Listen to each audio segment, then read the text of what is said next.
Hey man, welcome back to Man Time. Today's episode, I have got a few new top handles on the channel. We are going to go through both of them. Both of them are used, both of them are in pretty rough condition. We're going to go through and evaluate which one of them I'm actually going to work on because, you know, they're both in pretty rough shape. I want to pick the better one, obviously the one that I have a better chance of getting running, to be used. Welcome to Man Time.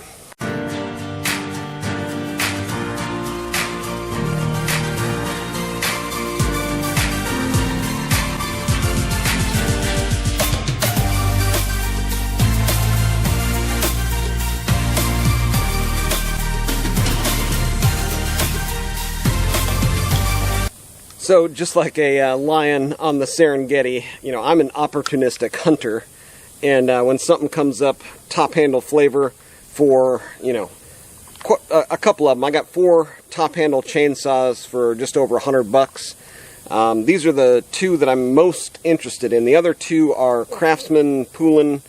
I guess they're a S52 frame Poulin or something. They may be the most powerful, and one of those actually ran. These 2 I was told didn't run.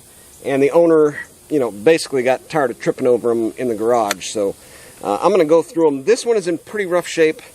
This one actually looks to be in better shape, but the build quality and form factor of this one I don't like as much as this one. So let's get in on the bench, look at both of them, and go through the process of determining which one is actually in better shape to work on, the one that we have the better chance to get running, maybe in this video. Man, I don't know about you, but I get super excited, especially about top handles, and more so about a great deal on a top handle. But, maybe I didn't get a great deal. It's hard to say at this point. So just looking over the chainsaw, exterior-wise, a lot of these screw heads are kind of rounded over. You can see here the clutch cover, it's worn all the way through. It's about to fall apart. It's plastic. It's got these small nuts. Those have, rounded over parts on them. The handle is loose. The mount right here is ripped and broken. On the back side of it here, you can see the spark plug wire has been duct taped. Just a lot of bad things. It does have gas in it. The oil is completely dry. So, I've already kind of looked at that.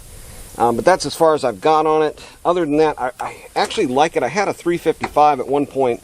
This one seems like it's a more kind of compact package and maybe a little bit better duty. Heavy duty? Light duty? Not as light duty? I don't know. Next saw we're going to look at is the 2.0 CID, and that's 2 cubic inch. And this is a Mac 160S. This one is the CS341. But this one here, you can see none of the bolts are really rounded off. None of the flatheads are kind of messed up. On this side here, again, it doesn't look like it's been messed with. It looks like it's all complete, and it's all solid also. Let me check the fuel and bar oil on this one. Completely empty on the bar oil, completely empty on the gas. One thing on this one I did notice, this one has got McCulloch Corp assembled in Mexico, and of course we all know McCulloch's out of business now. That's typically, the beginning of the end. This used to be an American-made saw.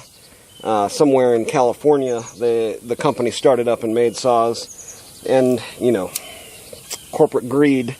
Now we're assembled in Mexico. And quality usually declines, and then you lose control of your supply chain, and now they are out of business. So, word to the wise there, keep your manufacturing and supply chain as close to home as possible. Alright, beyond all that, for the cost of these saws, let's look at our bar length here. Alright, 16-inch bar. I mean, if nothing else, it's worth it for a couple of good 16-inch saws, right? Just for the bars. So this one's a 14. 14 here, 16 here. Now looking up the specs on these, they're both about 32, 33 cc's. This one here has a longer stroke by I think 2 millimeters. So this one's going to be like a 30 millimeter stroke. This one's going to be like a 28 millimeter stroke. So this one's going to have like a bigger piston, this one's going to have a smaller piston. That would typically mean that this one's going to have a little bit more torque, but you know, you never know. But just looking at them right off the bat here, I want to like this one more, but it's just in such rough shape. It looks like all the AV mounts are wore out. Of course, this bottom one's broken. This one I know very little about. At least on this one, like they used kind of some similar and common components as far as like a Walbro carb that you can still get a kit for. McCulloch always had like their own kind of McCulloch kits and stuff. So this one is going to be harder to keep maintained and keep running versus this one here. This is Cortez Corp assembled in USA. So you know, that's something going for this one also. Japanese parts assembled in the USA. You know, nothing wrong with that. But let's dig in a little bit deeper. Let's get the bar and chain off both of them, and the chain brakes. And okay, this one's missing the chain brake also. It is kind of nice to have a chain brake, especially on a really small saw like these. This one's kind of hard to get your hand in there. I think with gloves on there, it'd be even more difficult. I don't know what this is. Oh, that's your throttle lock, I guess. Yeah, throttle lock on the side there. Yeah.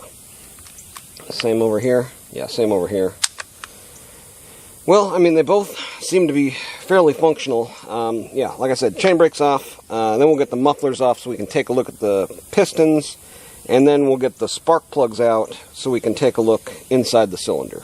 Well, one easy thing we can do, I've got it all, you know, cleaned up a little bit here. Oh, looks like that kind of popped out of where it's supposed to be. That should probably be right there. But we can check for compression, right? Yeah, that is good, strong compression there on this one.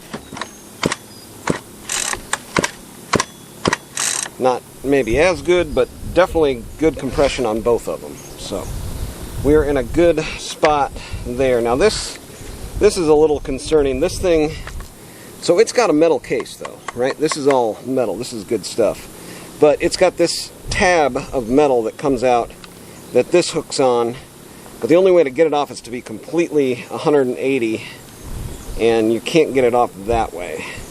Just kind of because of the way that it is there. So it's got to come all the way around to get that off of there. So doing your maintenance and service on it is kind of weird. And there's two nuts that hold the side cover on, right? So anyways, this thing is really kind of awkward. It is all metal. It does weigh quite a bit. This is a heavy saw, you know, compared to this one. It's just this piece right here maybe weighs a pound and a half, something like that. But you got two nuts. You got one coming out here, and you got one that goes in through here.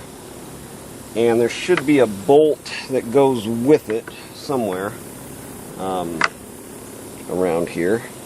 So anyways, I guess that can fall out in the field. You know, if you need to do something to your bar or chain in the field, you've got the risk of this bolt falling out. It's just kind of a clunkier design, you know what I mean?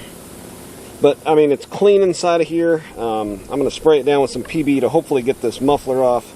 That way we can get a look down inside of there. But it does actually have the brake band. The brake band does work.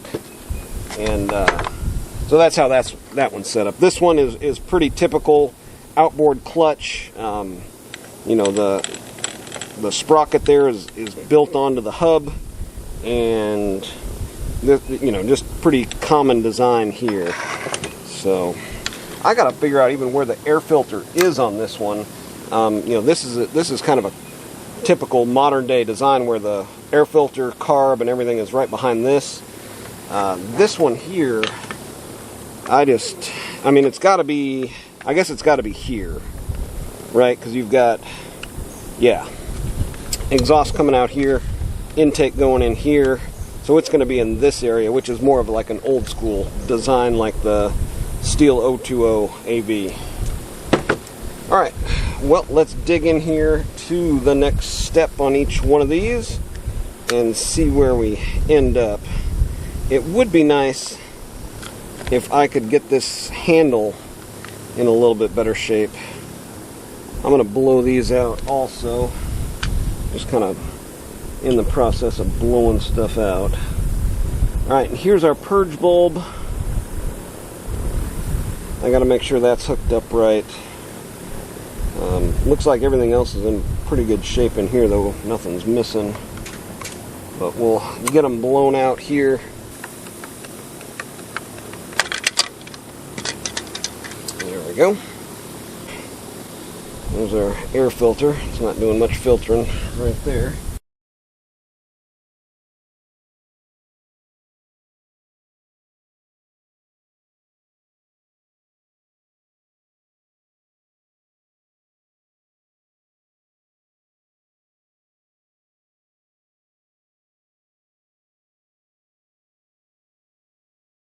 Alright, next step on both of these saws, I want to try to see if it's got spark. And this one here is in pretty rough shape. This spark plug boot, like down in here where the spark plug actually, seats in there, it's rusty and kind of worn out. I'm going to try to maybe pinch it back together where it'll grip the electrode a little bit better. But yeah, I can get some Vaseline down in there.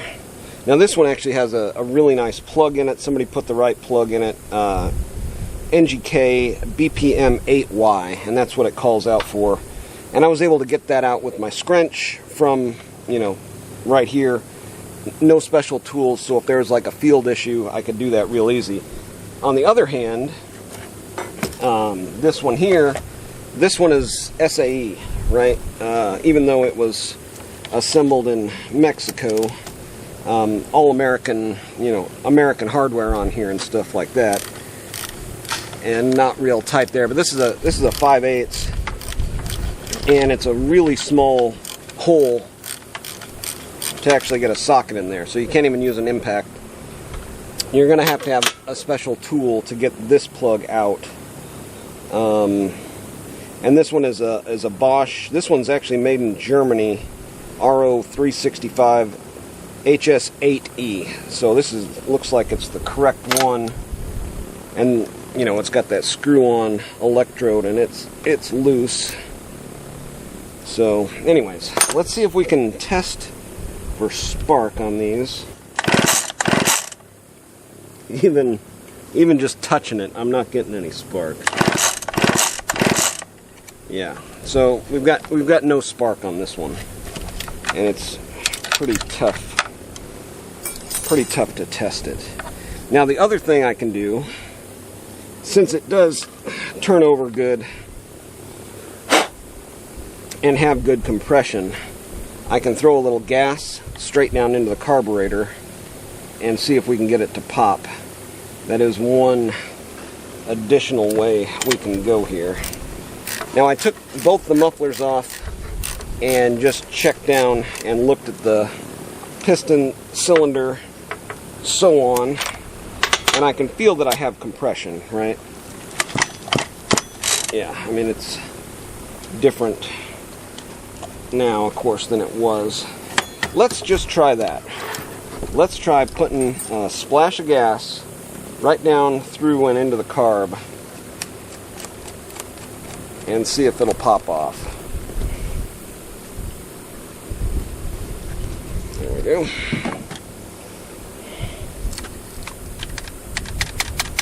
Alright, now there's gas down there. Saw is on position. Okay, so it did actually run. Huh. Alright, well, now we know it'll run. Even though I couldn't see spark there, it's definitely getting spark. So that's, easy way to test there. Throw some gas down it just like that, and we do have spark. So, problem is going to be, again, this carb, and there's no easy way to get this carb off of there. You've got to disassemble the whole saw to get that off of there. So while we're at it, let's just check our fuel filter and stuff. So we know it'll run like if it's actually got gas. Now, I don't see any sort of like fuel line or fuel filter down inside of the gas tank here. So I'm just going to put some gas in it and we'll see. I'm almost guaranteeing that and there's no way to add gas to it because it's gas. So we need a funnel. Here again, another downside to this saw, you can't even fill the thing up in the field. Yeah, I'm not going to put a whole bunch in there because expectations are low. We know we've got gas in it right now. No air filter. Everything is still assembled on this side. I guess that's just going to have to hang there.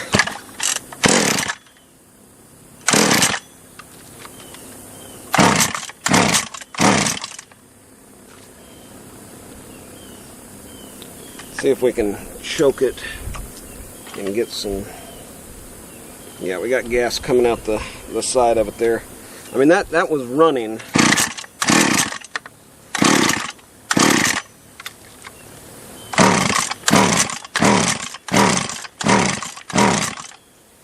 Yeah, it's going to be a carb kit. I mean, this saw is, I think this saw is like from the late 70s, 80s. They made several different versions of it to include the, I think it's called the Eager Beaver, but they got the 2.0, the 2.1, stuff like that. They were like 80s saws, I think maybe even up to mid 80s, 90s before they finally shut down operations. Let's see if we can bring some gas up through the fuel tank. Set our half throttle.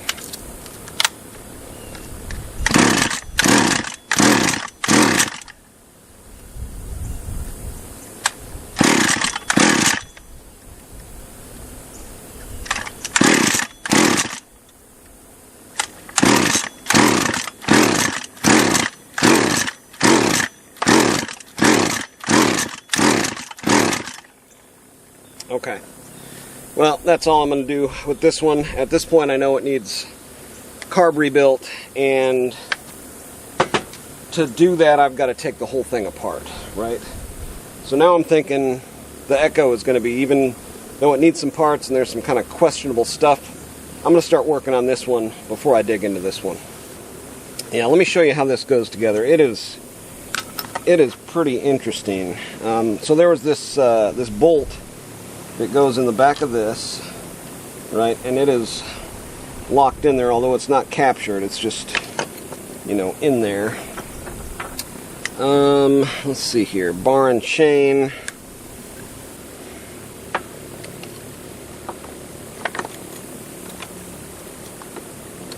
Yeah, it's all the way out. There's, now you got this one here and this one here, and these are an odd-sized hardware. I think they're SAE, where all of the scrunches, you know, are metric, so those don't work. Alright, we're going to try a similar route with this one, but on this one I put some gas in it. The purge bulb is actually working to pull gas up through the carb. So I am just going to try to choke it and see if we can actually get it to run. Let me adjust these carb screws just real quick, run them in and run them out. Alright, we are pumped up. Let's give it a shot. I think I is on. Again, this thing has got good compression. The problem is that's the extent of the pull cord.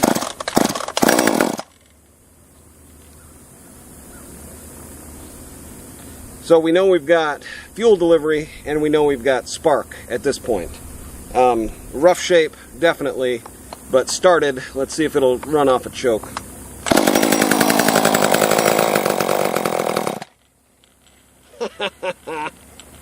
Okay. See, and with this one, you know, the carb is right there, and it's a known carburetor and carburetor kit. I can see Walbro written right on it there.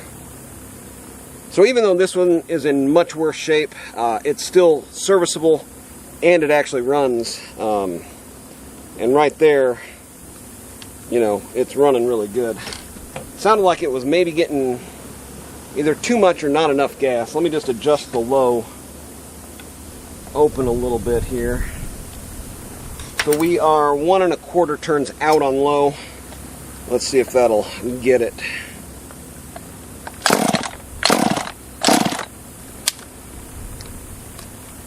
And that's with half throttle, so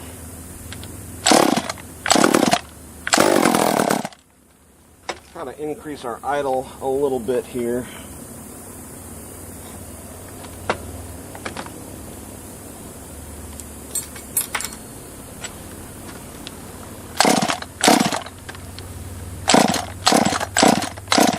Well, I'm gonna have to replace this pull cord anyway. We're gonna get this carb off of here and rebuild it.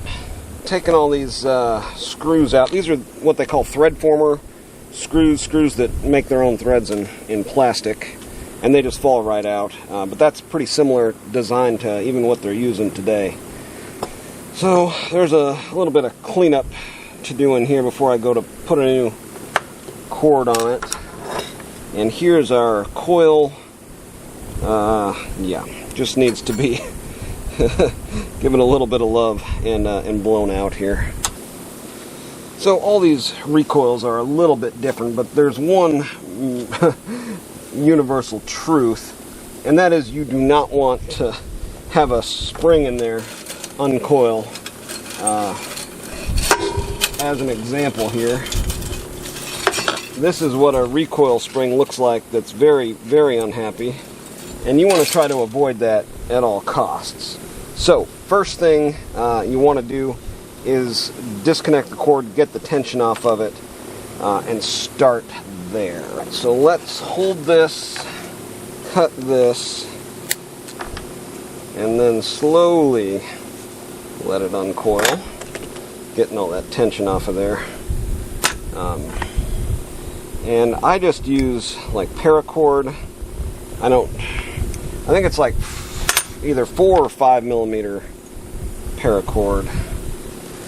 But now that it's loose, see, we can take it off of there. Okay, and this one has a little guard on top of that spring to help it stay in place, which is nice. But yeah, now we can get this old cord off of here and put our new cord on there. All right, I was able to light that back on fire, pull it to a point, and now we've got something that we can work with here. Okay, so now what we need to do is have it wound in there.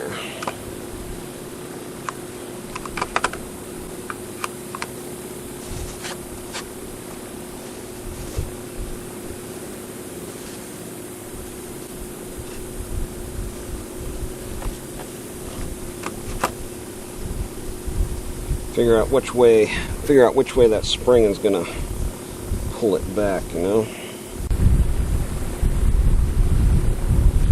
Alright, it looks like this may just be a touch too long.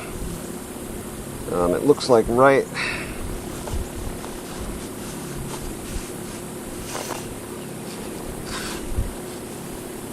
about there.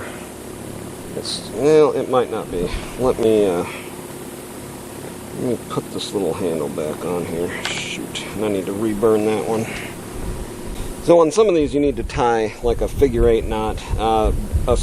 The hole on this square knot works just fine. But this style here, it looks like it's going to be the style that we can take up the slack with it on the saw here. So let's get our screw in there that's going to hold it into place. Make sure that it's working. Yeah. See, but it's got a bunch of slack in it, right?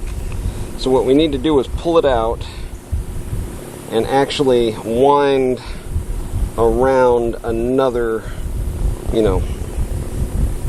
another loop on here.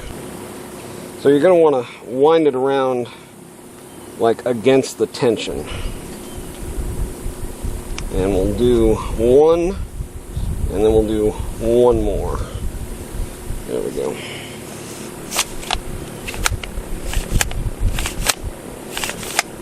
And it's not binding, it's not rubbing. I think that is like as much as we can do though, because it's like right there. I got this knot all set, and it looks like we've got plenty of travel, and it goes back into place, stays there, isn't loose and flopping around. So you don't want to put too much strain on this spring. These springs do wear out and break eventually, and sometimes they're really hard to find. And if you have it with too much tension, where it's bottoming out, or just constant tension on it, it will eventually break, like a lot sooner than later. Alright, next is going to be carb, and checking that out, seeing if I've got a carb kit for it. Where's my saw? Well, unlike that McCullough saw, this one, it actually has like a fuel line and a fuel filter, like the typical things on it here. So really nice fuel filter, fuel line, nice and pliable. Yeah. So everything looks good there. So I'm going to call that good. We got all the gas drained out of it. Again, just looking at these two saws from the outside, the McCullough appeared to be in much better shape, but this one is actually like serviceable. So this becomes the candidate now for getting it running and into a good maintained state. And it popped, it fired, so we know it's got spark. What we don't know is whether or not it has a good carb that can actually meter the fuel going to and from to the cylinder and from the gas tank. Now these I've seen, yeah, so there is a little bushing right here, and that is critical to making this whole operation work. Don't lose that. That goes inside of here and lets this rotate with this air holder on there. So let's just get this off of here for now. I guess I can pull it off of there. Yeah, that's all fine and good there. From here, we've got a throttle linkage. Sometimes it's easier to get these out by actually hitting the throttle, and this one is no different. Right here, we've got our fuel line. See if we can get that off there. And then there's a boot.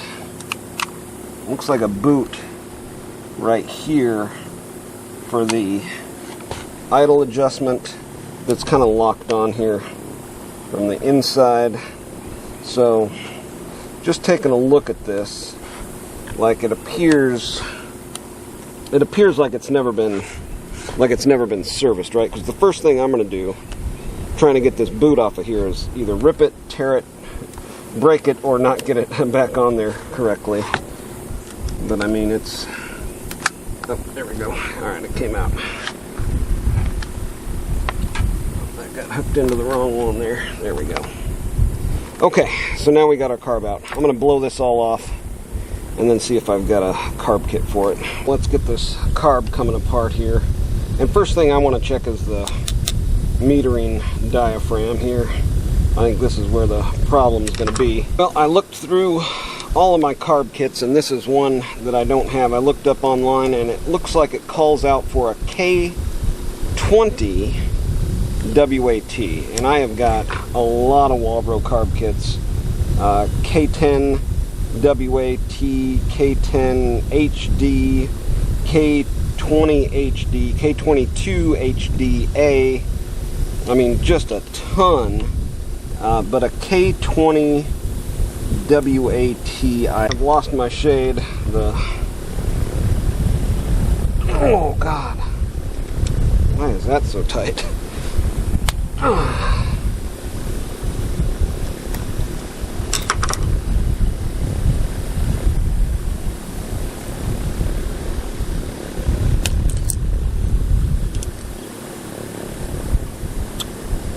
Well, looks like here's definitely part of our problem. See these little flaps? These flaps are curled up a little bit. That one especially. That one seems alright. But one other thing, and this one is a Japan, but this little hole right here that has the plug in it, if that's leaking, that really screws things up. So let's see if we can just real carefully get this off of here.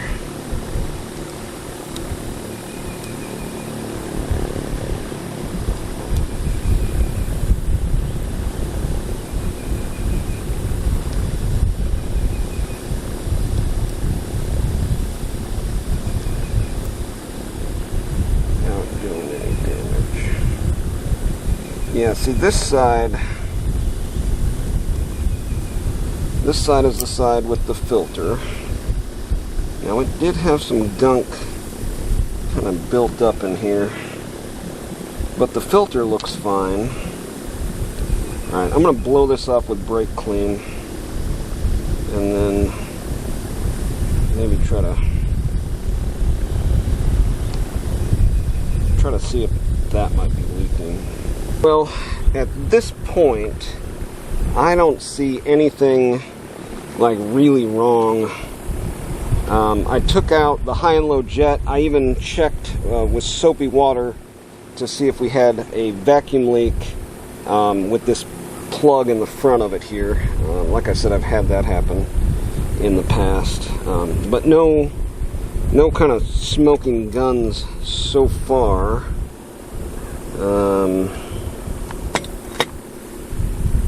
Yeah, we've got that. I mean, it could be our impulse. It's hard to say. I'm just going to put it back together. I mean, I don't see anything that's, you know, just wrong with it right off the bat that I can see that's going to be a showstopper, you know. Alright, man, I am completely out of time. The sun is right on me. Let's see here. So what did we do? We went through the carb. Carb seemed fine. It was running, popping, so it, you know, it was getting spark. It was getting fuel for a minute there. I didn't see any smoking guns in the carb, so I'm not too sure, you know, why it wasn't running. I didn't see any leaks either, so I don't know. We'll just try to start it here. Choke off.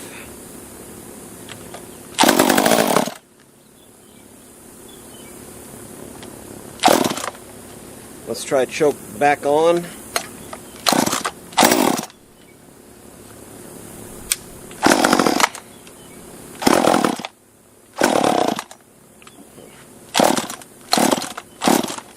Choke on.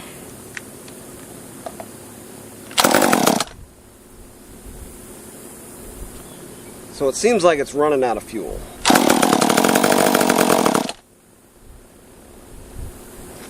So let's open up our low a little bit.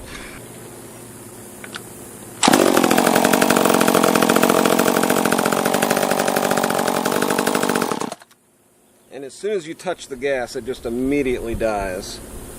So the other problem it could be is the impulse, right? That's one thing we haven't and didn't check, and that's going to be internal to the saw.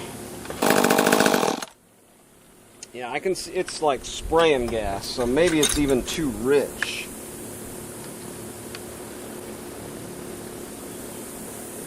Let's come down under one turn. And maybe the low was also rich. We'll stay at one turn on low jet. Yeah, it doesn't like one turn on low.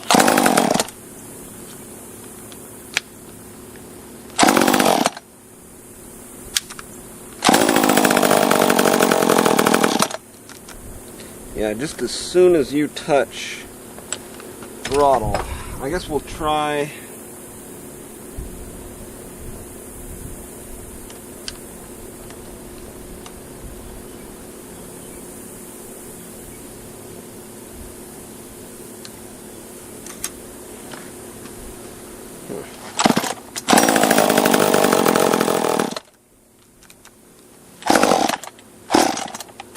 I mean, when you give it full throttle, it just doesn't even try to run.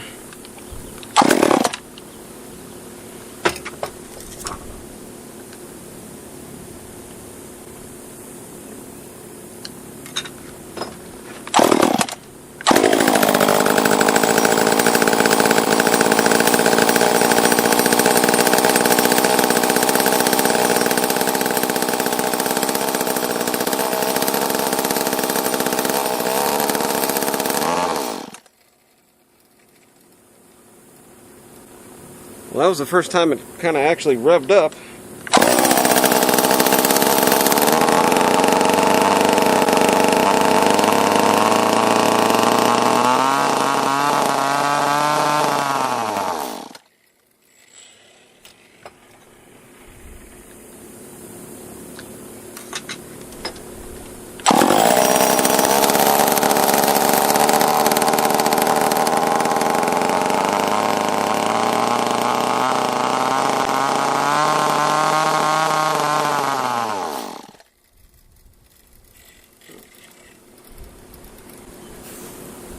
Yeah, it's getting hot.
Success. Okay, let's get it back together. I think I want to try to do a muffler mod on this one too. I think that muffler is really restrictive with the catalytic deal that it's got inside of there. All right, let's kibble some of this up. Echo CS341.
we should probably check for restartability. Let's try it buried in oak, 14-inch bar, 3/8 low profile, semi-chisel.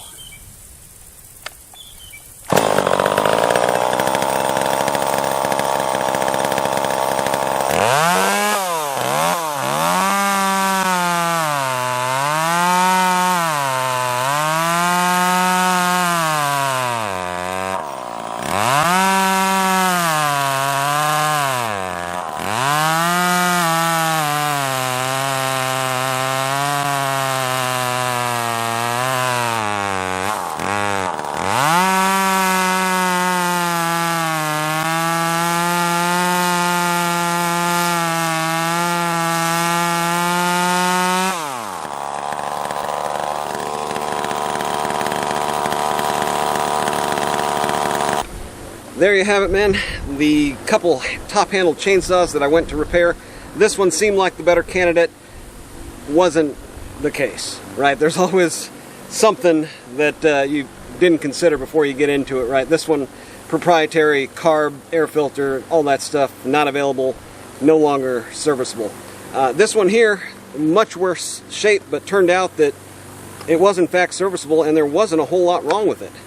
I was getting shocked a few times coming through the spark plug boot, so I'll have to get one of those. It doesn't do a good job in that oak. It's fine for little kibbling up branches and stuff like that, probably pretty fuel efficient.